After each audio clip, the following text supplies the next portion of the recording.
Mark, he asked if it was going to be an exciting game, if it was going to be as boring as the first one, so we did that for him, so it was an exciting finish. But I don't see him in here, but we did run out of point guards. Sammy and John Tell following out, and Malcolm being injured. That was tough, and we had a great run I don't know if it was at the 12-minute mark. I don't know what it was, about you could tell me 14 to 2. 14, yeah. 17 to 19.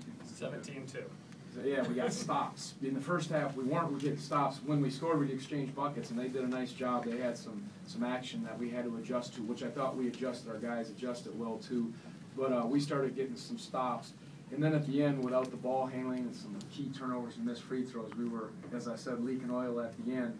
But we hung tough enough and, came away with a hard-fought victory. Both teams were certainly shorthanded, and it was a hard-fought game. So I give a lot of credit to Tech, too, for battling with them being undermanned. The eventual winning basket is scored by Jesper, so talk about his game. He's like 28 minutes. He's got feel. He's good. He's got to get better defensively. But he made a couple of tough shots, and he's usually in the right spot at the right time. Took care of the ball, and I was real happy for him. He played a nice amount, I think 17 minutes against Maryland. And with Malcolm being hurt and our depth being limited, that's where you need something you don't expect to come away. Malcolm was hurt tonight, or was hurt in practice? In the Maryland game, he injured himself, and it was real flared up. It's something in his ankle. So we'll see. Paul was inbounding the ball against the press. Was that just what his position does, or did you? He usually does. I didn't know because Malcolm couldn't guard Green at the end, so we weren't sure. Could Malcolm get open enough? Usually makes the free throws, and it was tough because we were in. That's the first time we've had a guy fall out. I didn't realize that. That's what I was told in the TV interview, and we got in some tough spots. But again, we handled the pressure well, and when we kicked it ahead to Akil, I thought he got rid of it to get Mike at the basket, but and then he got iced. And I don't know if it would have mattered. Do you think at all, like, hey, if this game goes into overtime, that could be a bad be trouble? Bad Yeah, I wasn't feeling real confident if that one went into overtime, just because we didn't have.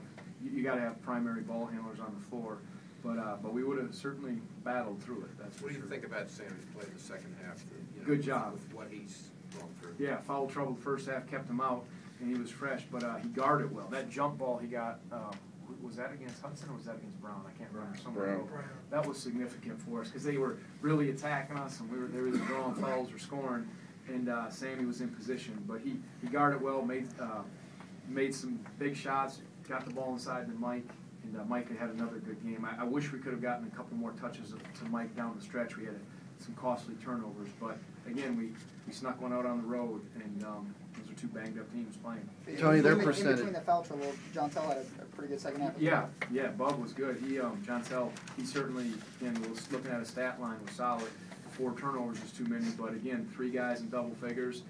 He didn't miss. He put some pressure on him at the lane and was guarding well.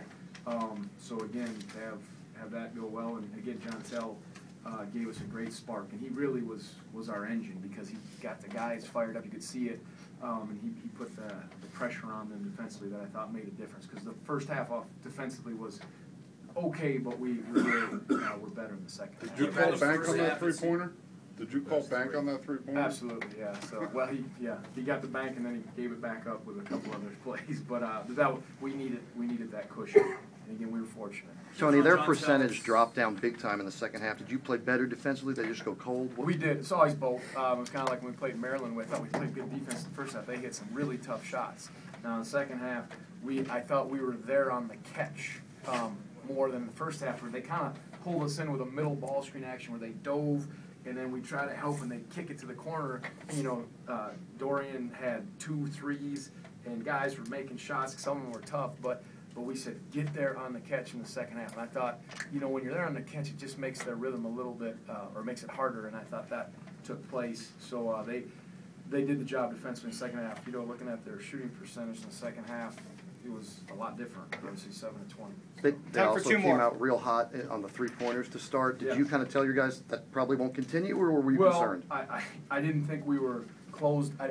I said if they hit contested threes, I always live with that, just like in the Maryland game, but not being slow on the closeout or a little lazy. So I said, I don't believe they'll hit those if we're in their face, and if they do, then we take our hat off, but don't you dare let them shoot them when we're not there, and that's what happened maybe 3 times in the first half, because we lost vision and we're just a little soft on our closeouts. The last couple times you guys have been on the road. I can answer a couple more, it's all right, Steve. Okay. All right. The last couple times you guys have been on the road, the home team's gone on a second half run, Yeah. and you guys haven't really been able to respond. Yeah. Just from a mental standpoint, as you guys head down the home stretch here, how beneficial can it be knowing you got? Yeah, I think to hang on, I'm very thankful for the win. I didn't like the last minute and a half, 2 minutes. I'm frustrated about that.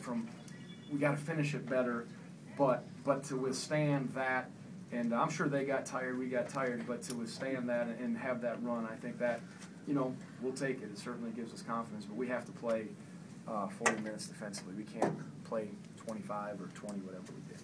Ron, given your numbers, I know this is looking ahead, but with your limitations depth-wise, how important is it for you to get a bye in Atlanta?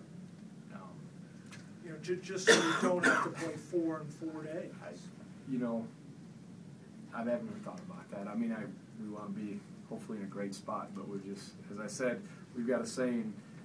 We said blinders on, 1 game at a time. I talked about when the horses run races, they put blinders on them. So all they're doing is they're not looking at the horses left or right.